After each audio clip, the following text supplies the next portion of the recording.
C'est une réunion au ton grave, dense et exigeant que le président de la République, chef de l'État, maréchal Mohamed Idriss Déby Itnou, a présidé ce mardi. Cette rencontre porte sur deux secteurs où les attentes populaires sont fortes, les écarts criants et les résultats encore trop inégaux. Le chef de l'État n'a pas éludé les failles du passé.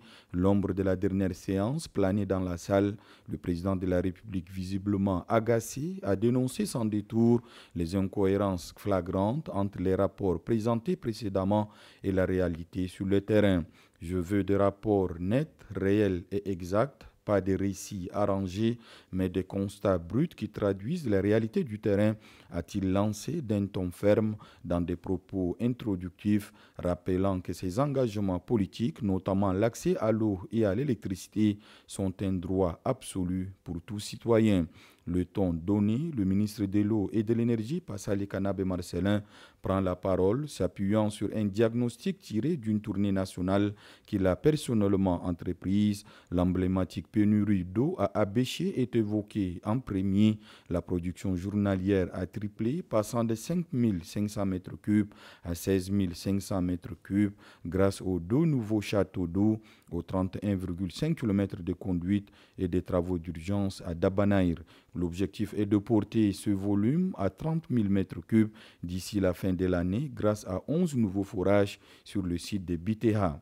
L'élan de rattrapage se poursuit dans plusieurs autres villes comme Amdiaras, Iriba, Biltine, où les chantiers avancent à des rythmes variables. Dans le chef-lieu de l'Enedi-Est, 12 des 40 km de tranchées sont déjà posés entre Kariari et Amdiaras. À Biltine, la situation est critique, la recharge de la nappe étant insuffisante, des mesures d'urgence sont prises. À Mao, comme dans plusieurs autres localités, les châteaux d'eau ont été réceptionnés et confiés à la STE pour la distribution, mais ailleurs comme Iriba, Tiné ou Baou, les travaux sont à l'arrêt. Dans le Logone oriental, par exemple, des malfaçons ont conduit à des reprises partielles des travaux.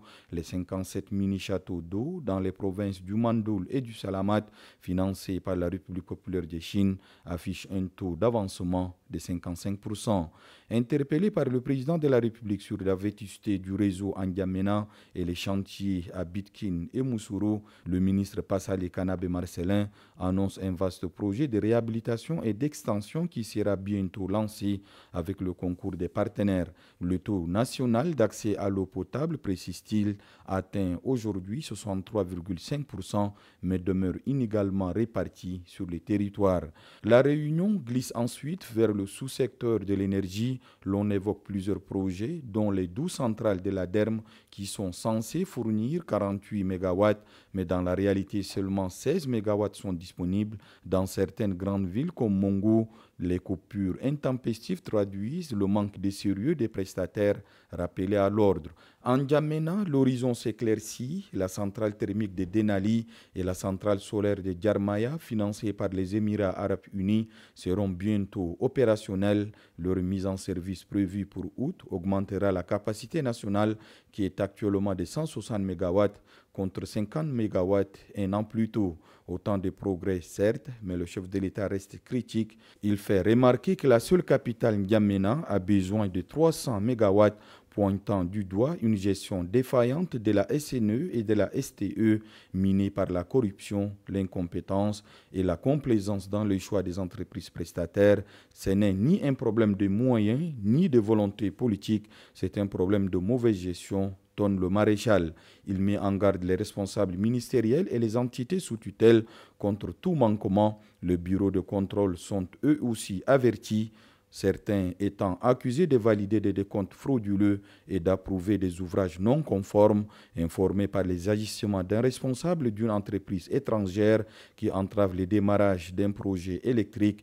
Maréchal Mohamed Idriss Déby Itnou a ordonné son expulsion du territoire national sous 24 heures. Changement de comportement, changement de paradigme aussi. Le président ordonne une transition vers des mini-châteaux solaires et la fin progressive de construction des pompes à motricité humaine et la généralisation des compteurs prépayés adaptés au contexte national et qui doivent être installés partout, y compris dans les bâtiments publics. Quant à la réforme de la SNE, elle doit être finalisée sans délai, tout comme les projets bancables à soumettre à la table ronde de financement du PND prévu en septembre prochain aux Émirats arabes unis.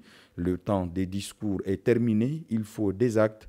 Aucun retard ne sera toléré. Le changement que j'ai promis passe d'abord par l'eau et l'énergie, dira en substance le chef de l'État qui, avant de lever la séance, s'adresse au ministre en ces termes: soyez prêts, à tout moment vous serez convoqués, comme pour dire que le suivi évaluation n'a pas besoin de réunions formelles, il devient permanent, rappelant par là que le changement promis se construira sur la rigueur, la responsabilité et les résultats concrets.